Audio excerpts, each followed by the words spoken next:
Assalamualaikum warahmatullahi wabarakatuh. Yang terhormat Bapak dosen, Pak Randy, dan kakak-kakak asisten praktikum.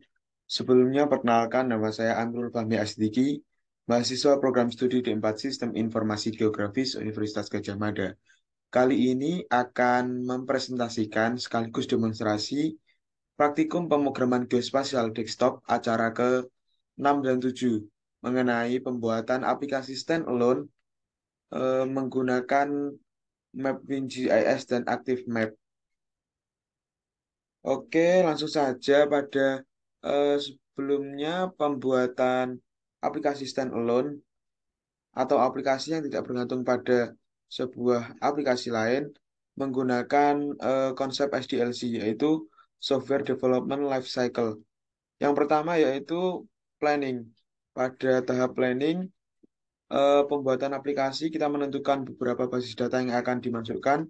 Kali ini saya akan memasukkan basis data yaitu titik sarana ibadah pada Kabupaten Sleman. Kemudian yang kedua ya proses kedua yaitu desain, yaitu untuk mendesain aplikasi tersebut yaitu pada tampilan UI-nya atau Graphical User Interface. Kemudian yang ketiga yaitu implement atau kita memasukkan source code pada GUI yang telah dibuat. Kemudian pada proses testing akan dilakukan percobaan apakah aplikasi tersebut dapat berjalan dengan baik ataupun tidak. Jika eh, aplikasi tersebut berjalan baik, maka dapat diluncurkan pada pengguna lain. Sedangkan apabila terdapat kekurangan, maka dapat dilakukan maintenance pada tahap akhir.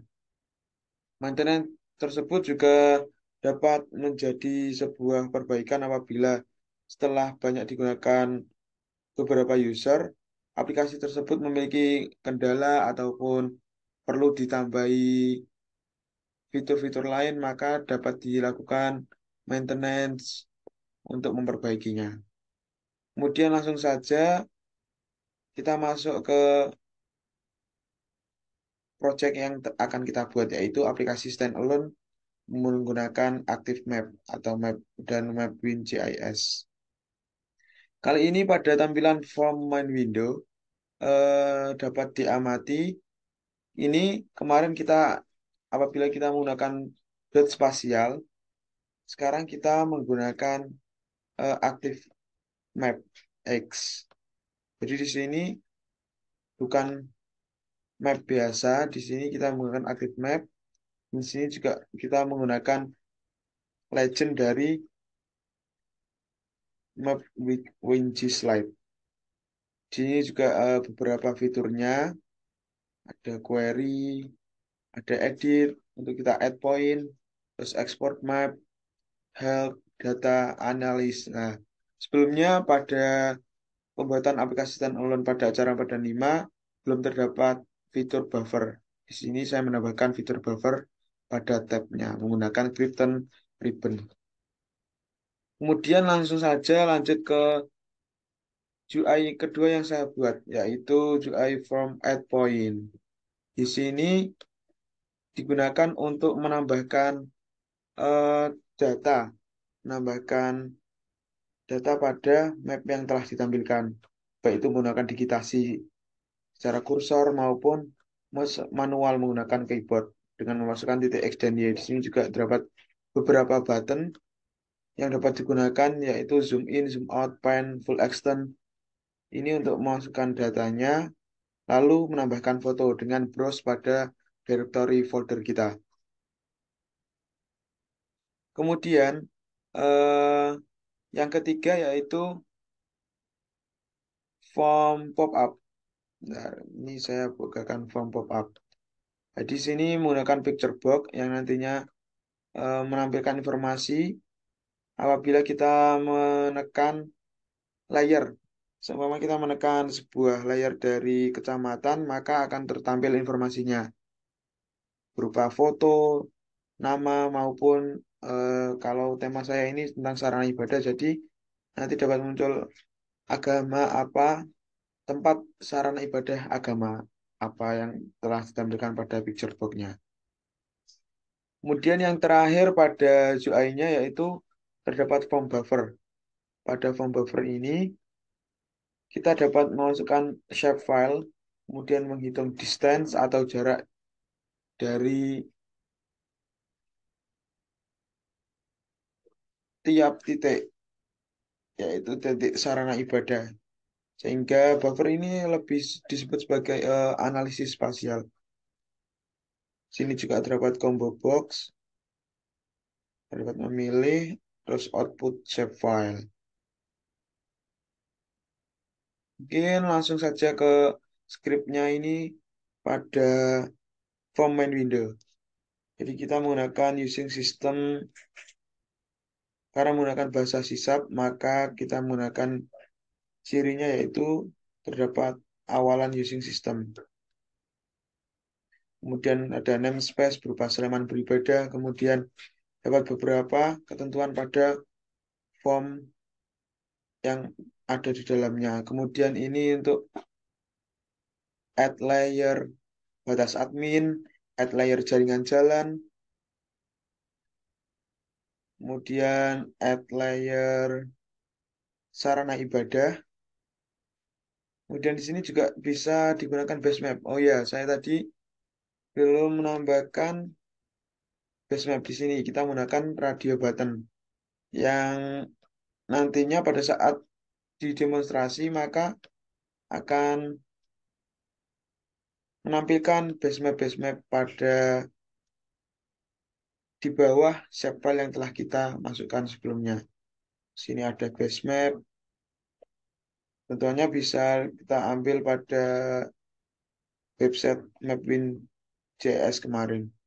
Kemudian untuk di sini untuk ketentuan dari ribbon buttonnya berupa kursor, mode, identify, dan di sini untuk add data, data grid view, event, query, fungsi query, edit, analis pada buffer, terus map event pada tampilan muka peta, kemudian functionnya, add layer sarana ibadah. Di sini ini terdapat ketentuan yang ada di dalamnya. Ada masjid, pura, dan gereja yang ada di Kabupaten Sleman. Kemudian pada load atribut ini kita dapat menampilkan atribut tabel yang dimiliki oleh suatu shapefile layer, baik itu berupa batas admin maupun sarana ibadah di Kabupaten Sleman. Mungkin langsung saja setelah ini kita akan lanjut ke proses demonstrasi aplikasi standalone-nya. Oke, pada demonstrasi kali ini saya telah melakukan running datanya. Ada beberapa fitur yang dapat kita gunakan. Di sini terdapat tampilan muka peta. Oke, ini bisa di zoom secara manual maupun nantinya dapat menggunakan Krypton ribbon buttonnya. Sini terdapat jalan-jalannya, ada jalan arteri, kolektor lokal, lain, dan setapak. Untuk fiturnya, yang pertama saya akan menunjukkan pada base map langsung. Pada base map ini kita dapat memberikan peta dasar pada file yang telah kita masukkan. Contoh kita ambil Google Maps.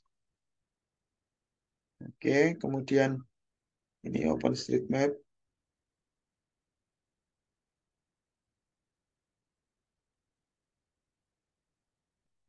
Oke, ini terdapat mungkin beberapa fungsi dari base map sulit untuk ditampilkan. Langsung pada fungsi dari setiap zoom in-nya, zoom in, ada pada Krypton ribbon-nya. Mungkin saat penggunaan base map terjadi mungkin nge-lag, datanya nge-lag karena memang fitur pada base map ini sering mengalami kendala karena memerlukan jaringan internet yang stabil. Ini untuk fitur zoom out, terus pen. Bedanya zoom in, zoom out di sini, ini hanya untuk sekali tanpa kita menggunakan kursornya. Sini untuk menu brave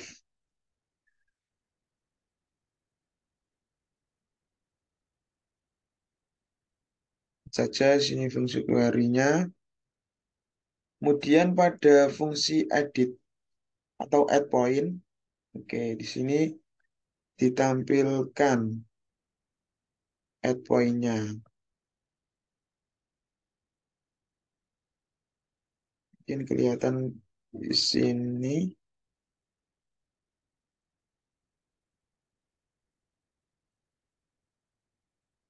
Oke, add point sudah terlihat. Sini fitur add point-nya kita bisa memasukkan secara manual maupun menggunakan kursor. Lanjut kita ke fitur-fitur yang lainnya.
Oke, kita lanjut. Mohon maaf tadi sempat terjadi kendala.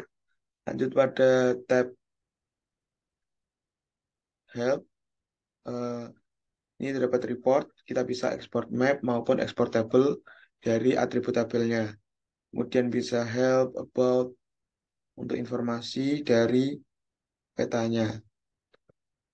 Kemudian kita juga dapat menambahkan data, baik itu shapefile maupun data berupa atribut tabel. Dengan add data, kita memilih shapefile yang akan kita tentukan tempatnya. Oke. Terus yang terakhir,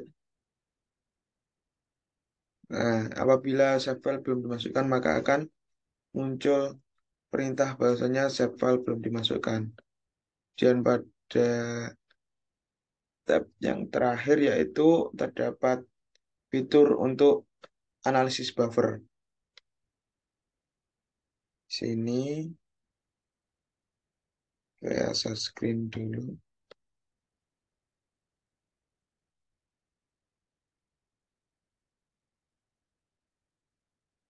Oke, pada analisis buffer ini kita dapat menambahkan data.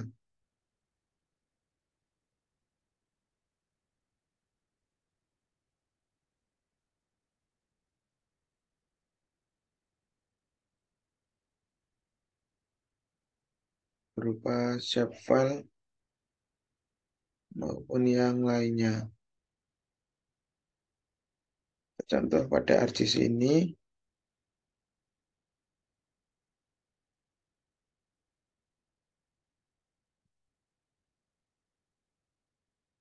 oke, analisis yang dapat dilakukan yaitu distance untuk mengetahui menambahkan berapa distance-nya, 60, kemudian segmennya, to selected only, merge result, output shapefile-nya kita akan menyimpan shapefile tersebut di mana. Export shapefile. Oke, save. Nah, dan kita bisa klik OK. Nanti apabila kita akan memasukkan shapefile yang telah ditentukan. Mungkin cukup sekian penjelasan eh, mengenai praktikum pemrograman geospasial desktop acara ke-6 dan 7 sekaligus proses demonstrasinya. Kurang lebihnya mohon maaf. Saya Amil Fahmi Astiki undur diri. Wassalamualaikum warahmatullahi wabarakatuh.